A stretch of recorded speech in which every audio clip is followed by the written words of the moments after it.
As you all know, we have finished the syllabus.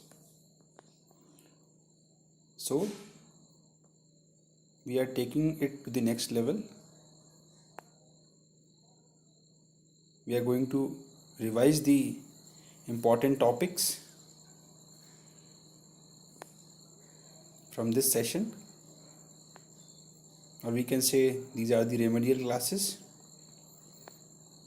So, first of all, we are taking it for the unit number 1.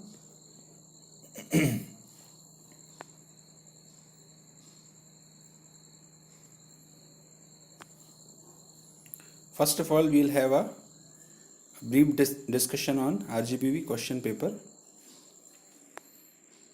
for unit 1.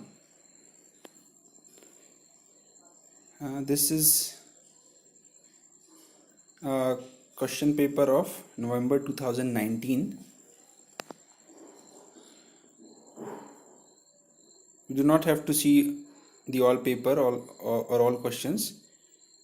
इसमें हम केवल highlighted questions को देखेंगे जो मैंने highlight किए हैं. क्वेश्चन नंबर 1 देखें. Explain Kirchhoff's law. तो ये जो क्वेश्चन है एक्सप्लेन किरचॉफ्स लॉ, ये यूनिवर्सिटी एग्जाम्स में बहुत बार रिपीट हुआ है और this is the important question from the university point of view or the end semester examination point of view. We will discuss about the Kirchhoff's law. Next हम देख रहे हैं और देखें तो question number 2A which is explain superposition theorem. ये question जो है ये भी बहुत बार रिपीट हुआ है. थ्योरेटिकल पॉइंट ऑफ व्यू से हम भी थ्योरेटिकल क्वेश्चंस को देख रहे हैं.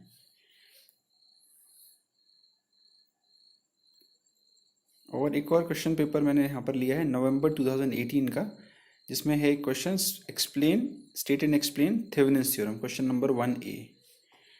तो यहाँ पर 3 क्वेश्चन मैंने कंसीडर किए हैं जो यूनिवर्सिटी पॉइंट ऑफ व्यू से और end semester exam point of view से इम्पॉर्टेंट है यूनिट 1 में theoretical question. The first is Kirchhoff's law which are KVL and KCL. The second is superposition theorem and the third is Thevenin's theorem. So we will discuss the questions and their approaches one by one. First of all we are taking Kirchhoff's law. यहाँ पर एक complete distinction provide करने की कोशिश की है मैंने KCL और KVL में. अगर हम एक लाइन में एक स्टेटमेंट में इसको रिमेंबर करना चाहें, याद रखना चाहें, तो उसके लिए 1 लाइनर है यहाँ पर. Summation I equal to 0 in case of KCL which is Kirchhoff's current law at any node. तो या सिर्फ इतना ही याद रखें हम कि summation I equal to 0. Summation addition के लिए यूज़ होता है. I मतलब करंट होता है. और अगर summation of current at any node is equal to 0, this is Kirchhoff's current law. तो ऐसा हम ध्यान रख सकते हैं. और फिर जो डेफिनेशन है वो हम लिख सकते हैं the algebraic sum of all the currents meeting at a node is 0. This is the statement of the KCL. Circuit में हम इसको इस तरीके से भी कंसीडर कर सकते हैं. Summation I in equal to summation I out. यहाँ पर I in यानी इन का मतलब है incoming current at any node and I out में आउट का मतलब है आउट गोइंग. तो I out मतलब out going current at any node. तो जितने भी इनकमिंग करंट और जितने भी आउट गोइंग करंट होते हैं उनका समीशन इक्वल होता है. सपोज एक नोड पे 2 करंट है I1 I2 इनकमिंग और 2 करंट है I3 I4 आउट गोइंग. तो KCL से इक्वेशन बनेगी I1 plus I2 equal to I3 plus I4.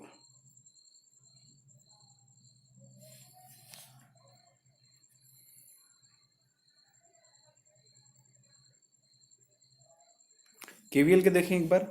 KVL says that summation of voltage and summation of voltage drop. V यहाँ पर voltage को represent कर रहा है और I इंटू आर रिप्रेजेंट कर रहा है वोल्टेज ड्रॉप को। तो किसी भी सर्किट में वोल्टेज और वोल्टेज ड्रॉप का समीशन 0 होता है। तो यहाँ पर एक स्पेसिफिक टर्म है इन एनी लूप, और यहाँ पर KCL में एट एनी नोड। तो KCL और KVL में क्लियर डिस्टिंक्शन है कि KCL जो है वो नोड पे अप्लाई होता है और KVL जो है वो लूप या मैश पे अप्लाई होता है। तो KVL क्या हुआ, summation of voltage and summation of voltage drop in any loop is equal to 0।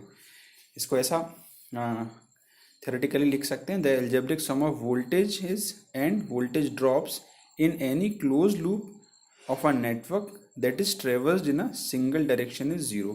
तो यहाँ पर डायरेक्शन की बात क्यों हो रही, क्योंकि जब आप लूप में सारे वोल्टेज एंड वोल्टेज ड्रॉप्स को किसी लूप के कंसीडर करेंगे तो you have to follow the specific direction, either clockwise or anti clockwise. इसलिए यहाँ पर डायरेक्शन की बात भी की जा रही है। हम डिटेल में देखते हैं KCL KVL को। ये डिस्टिंक्शन हो गया दोनों के बीच का। अगर कोई डिफरेंस लिखने के लिए बोले तो हम इस तरीके से डिफरेंस भी बता सकते हैं। जैसा कि अभी बात की KCL की, KCL देख रहे हैं पहले। एक जंक्शन या नोड है जिसमें हम देखें I1 जो है इस जंक्शन पे इनकमिंग है, यानी कि I1 इस जंक्शन की तरफ आ रहा है और I2 भी इस जंक्शन की तरफ आ रहा है। तो यहाँ पर I1 और I2 जो है वो इस जंक्शन की तरफ आ रहे हैं और एक करंट डेफिनेटली इस जंक्शन से दूर जा रहा है, एरो से पता चल रहा है। तो यहाँ पर अगर KCL आप लगाएंगे तो कैसा होगा equation, I1 plus I2 equal to IT। तो ये एग्जाम्पल के लिए लिया हमने, कैसे हम इसको देख सकते हैं KCL को।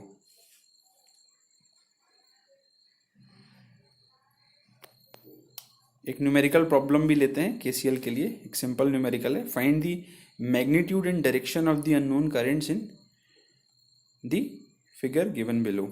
तो एक सर्किट हमारे पास है जिसमें कुछ वैल्यूज़ करंट की हमको गिवन है। I1 equal to 10 ampere, I2 equal to 6 ampere and I5 equal to 4 ampere. ये तीन वैल्यूज़ हमें गिवन है और बोला है कि यहाँ पे बाकी के बचे हुए मैग्नीट्यूड एंड डायरेक्शन निकालने हैं करेंट्स के। तो मैग्नीट्यूड से मतलब वैल्यू से है और डायरेक्शन से मतलब पॉजिटिव या नेगेटिव साइन से। तो यहाँ पर बहुत इजी न्यूमेरिकल है। यहाँ पर हमारे पास 4 नोड या जंक्शन हमको दिख रहे हैं ABCD, 1 बाय 1 हर एक नोड पे अगर हम KCL की इक्वेशन अप्लाई कर देंगे तो अननोन करेंट्स की वैल्यू हमको यहाँ पर आसानी से मिल जाएगी। फॉर एग्जांपल राइट हैंड पे देखें, एट नोड A, अगर नोड A पे हम देखें तो नोड A पर I1 करंट जो है वो इनकमिंग है और I2 और I4 करंट जो है वो आउटगोइंग है। तो equation summation I in equal to summation I out अगर वैसे देखें तो I1 इक्वल टू हो जाएगा I2 प्लस I4, क्योंकि इनकमिंग करंट केवल एक ही है I1 और आउटगोइंग करंट 2 हैं, इसलिए दोनों को समेशन कर दिया I2 प्लस I4। तो इक्वेशन बन गई I1 equal to I2 plus I4। तो यहाँ पर इस इक्वेशन में अगर हम I1 की वैल्यू पुट कर देंगे, I2 की वैल्यू पुट करेंगे तो डेफिनेटली हमको I4 की वैल्यू यहाँ से मिल जाएगी।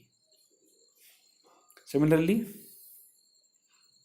नोट B पे भी अप्लाई कर सकते हैं, नोट C पे अप्लाई कर सकते हैं और नोट D पे अप्लाई कर सकते हैं।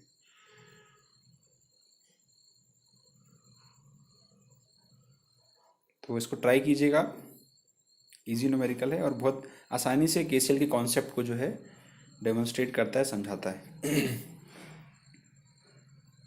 आगे देखेंगे KVL, the algebraic sum of all the voltages around any close loop in a circuit is equal to 0। तो यहाँ पर एक एग्जांपल कंसीडर कर रहे हैं।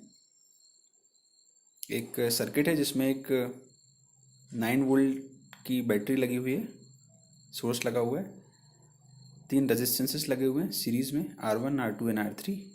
The values of R1, R2 and R3 are 3 kilo ohm, 10 kilo ohm and 5 kilo ohm. तो इस circuit में हमको KVL अप्लाई करना है।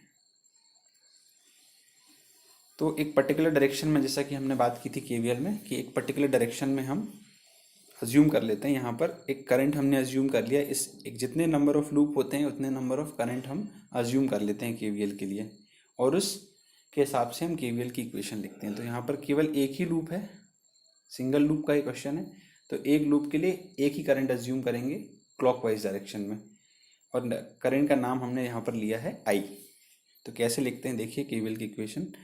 तो यहाँ पर साइन कन्वेंशन जो आपको दिख रहे हैं सर्किट में, जो कि पहले नहीं थे, वो जो यहाँ पर कंसीडर किए हैं वो कैसे हैं, देखिए जिन जिन रेजिस्टेंसेस से करंट पास हो रहा है सब में साइन कन्वेंशन कैसे बनाएंगे हम। करंट जो है अगर यहाँ पे क्लॉकवाइज फ्लो हो रहा है, तो जैसे एग्जांपल के लिए R1 की बात करें, तो R1 के जिस एंड से करंट एंटर कर रहा है वो वाला टर्मिनल पॉजिटिव टर्मिनल होगा, और जिस एंड से करंट उस रेजिस्टेंस को छोड़ रहा है, लीव कर रहा है या बाहर निकल रहा है, उस टर्मिनल को हम नेगेटिव से डिनोट करेंगे। तो इस तरीके से R2 में भी और इसी तरीके से R3 में भी। अब केवीएल की इक्वेशन हमें कैसे लिखनी है, हमको इस पूरे लूप में या तो वोल्टेज ड्रॉप्स का समेशन 0 के इक्वल करना है। तो यहाँ पर पहले देख लेते हैं वोल्टेजेस कितने लगे हैं, वोल्टेज ड्रॉप्स कितने हैं, सबको कंसीडर करना है, उनका समेशन इक्वल टू 0 करना है। तो यहाँ पर नंबर ऑफ वोल्टेजेस देखें तो केवल एक है, एक वोल्टेज सोर्स लगा है, उसकी वैल्यू है 9 वोल्ट। वोल्टेज ड्रॉप क्या होता है, वोल्टेज ड्रॉप मैं स्लाइड बैक कर देता हूँ आपके लिए। वोल्टेज ड्रॉप क्या होता है, I इंटू आर को वोल्टेज ड्रॉप बोलते हैं। तो जहाँ पर भी रेजिस्टेंस आएगा उसका करंट से मल्टीप्लिकेशन जब होगा उसको हम बोलेंगे वोल्टेज ड्रॉप। तो यहाँ पर करंट हमारे पास एक ही जो हमने अज्यूम किया, दैट इज I, और रेजिस्टेंस है R1, R2 एंड R3। तो 1 बाय 1 हर एक रेजिस्टेंस का वोल्टेज ड्रॉप होगा। जैसे फर्स्ट है I इंटू R1, सेकेंड है I इंटू R2 और थर्ड है I इंटू R3। तो यहाँ पर हमारे पास वोल्टेज हो गए सारे, यानी कि एक ही वोल्टेज यहाँ पर 9 सारे वोल्टेज ड्रॉप हो गए, I into R1, I into R2 and I into R3। अब साइन की बात करते हैं कि प्लस कहाँ लगाना है, माइनस कहाँ लगाना है। तो बहुत एक सिंपल यहाँ पर रूल हम फॉलो करेंगे कि करंट के साथ जब आप ट्रेवल कर रहे हो क्लॉकवाइज, तो किसी भी एलिमेंट जिसको आप कंसीडर कर रहे हो आइदर वोल्टेज और वोल्टेज ड्रॉप, उससे बाहर निकलते समय जब जो भी साइन हमको मिलेगा वो साइन हम ले लेंगे। जैसे एग्जांपल के लिए पता ऐसा अज्यूम करते हैं कि हम 9 वोल्ट करंट के साथ चल रहे हैं और 9 वोल्ट के अंदर हम घुसे अगर, तो बाहर निकलते समय हमें साइन मिला प्लस, तो प्लस साइन हमने ले लिया। इक्वेशन में देखिए +9। फिर आगे बढ़े तो R1 से बाहर निकलते समय साइन कौन सा मिल रहा है, माइनस, तो माइनस I इंटू R1 मतलब वोल्टेज ड्रॉप, फिर माइनस I इंटू R2 यानी कि वोल्टेज ड्रॉप, फिर आगे माइनस I इंटू R3 यानी कि वोल्टेज ड्रॉप। ये सारी वैल्यूज हम रखेंगे यहाँ पर और हमको करंट की वैल्यू मिल जाएगी।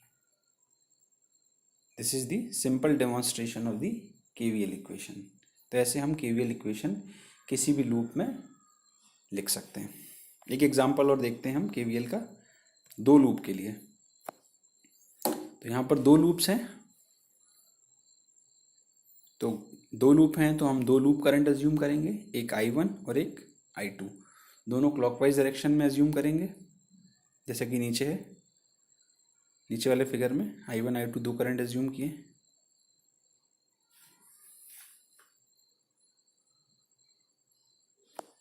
साइन कन्वेंशन बना लीजिए, प्लस माइनस इस तरीके से। अब लूप वाइज इक्वेशन लिखी जाएगी। हम लूप 1 के लिए इक्वेशन लिख रहे हैं, तो सारे जितने भी वोल्टेज और वोल्टेज ड्रॉप हैं उनको हमको पहले लिख लेना है, उनके साइन बाद में बना लेंगे। जैसे कि पहला जो लूप है जिसमें I1 करंट फ्लो हो रहा है उसमें हम देखें तो वोल्टेजेस कितने हैं, केवल एक है 28, हमने 28 लिख लिया। फिर voltage drop I1 into R1 यानी R1 की वैल्यू जो है 4 यानी कि 4I1। फिर यहाँ पर जो इंटरमीडिएट और बीच में लगा हुआ जो रेजिस्टेंस है जिसका नाम है R2, वो देखेंगे हम ध्यान से तो दोनों लूप के बीच में कॉमन रेजिस्टेंस है, और कॉमन होने के ही कारण इस रेजिस्टेंस में पर्टिकुलरली I1 और I2 दोनों करंट फ्लो हो रहे हैं। ध्यान से देखें तो अगर हम लूप 1 की बात करेंगे तो लूप 1 की तरफ से हम देखें तो ऊपर से नीचे की तरफ I1 जा रहा है R2 में, और अगर लूप 2 की तरफ से बात करें तो नीचे से ऊपर की तरफ R2 में I2 करंट जा रहा है। तो यहाँ पर जब भी हम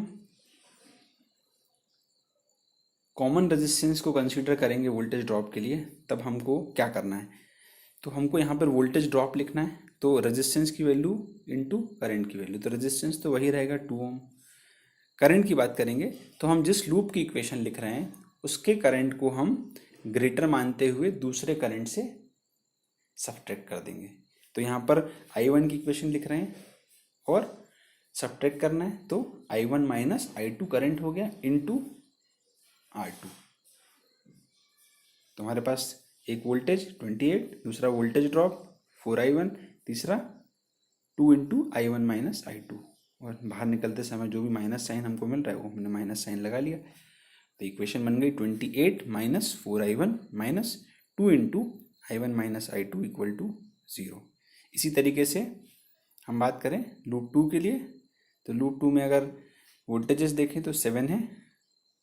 उसके बाद ड्रॉप में आपका R3 में वोल्टेज ड्रॉप होगा I2 इंटू R3, और कॉमन रेजिस्टेंस में वोल्टेज ड्रॉप होगा 2 इंटू I2 माइनस I1। यहाँ पे क्योंकि हम लूप 2 की इक्वेशन लिख रहे हैं इसलिए I2 में से I1 को सब्ट्रैक्ट करना है। तो यहाँ पर हो गया, और साइन देखेंगे तो 7 में माइनस साइन आएगा क्योंकि आप जिस डायरेक्शन में चल रहे हैं क्लॉकवाइज, उस हिसाब से 7 से जब आप बाहर निकलेंगे तो आपको साइन मिलेगा माइनस। सिमिलरली इक्वेशन क्या बन गई, -7 minus 2 into I2 minus I1 minus 1 into I2 equal to 0।